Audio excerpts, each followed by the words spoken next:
வணக்க மக்களே, எல்லா பயிரும் சேர்த்து ஒரு தோசை ரெடி பண்ணலாமா? இது வெயிட் லாஸ் பண்ணுறவங்களுக்கும் டயட் இருக்கவங்களுக்கும் ரொம்பவே ஹெல்ப்ஃபுல்லாக இருக்கும். எல்லாமே ஒரு கப்பு தான் எடுத்திருக்கேன். மூக்கடலை, பச்சை பயிறு, கருப்புளுந்து, இட்லி அரிசி.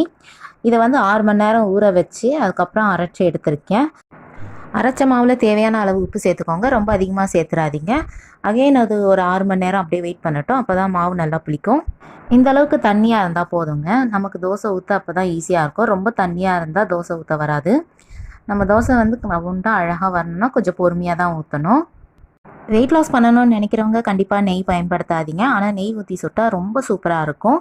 கொஞ்சம் நேரம் வேக விடுங்க. இது அரிசி மாவு தோசை மாதிரி இல்லை. இது கொஞ்சம் நேரம் வேக விட்டு தான் ஆகணும். அதுக்கப்புறம் அழகாக திருப்பி போட்டால் நல்லா ப்ரௌனிஷாக வெந்திருக்கும், கோல்டன் ப்ரௌனாக.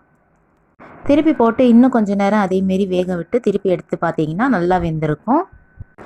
அவ்வளோதான், ஹெல்த்தியான தோசை ரெடி. இதுக்கு சைடிஷ் தேங்காய் சட்னி, கார சட்னி, மிளகா கிளி சாம்பார்னு எது வேணால் வச்சுக்கலாம். நீங்கள் இது போல் எந்த டிஷ் ட்ரை பண்ணி நல்லா வெயிட் லாஸ் பண்ணியிருக்கீங்கன்றதை கமெண்ட்டில் சொல்லுங்கள். எனக்கும் ஹெல்ப்ஃபுல்லாக இருக்கும். சேனல் பிடிச்சிருந்தால் சப்ஸ்கிரைப் பண்ணிவிடுங்க. நன்றி.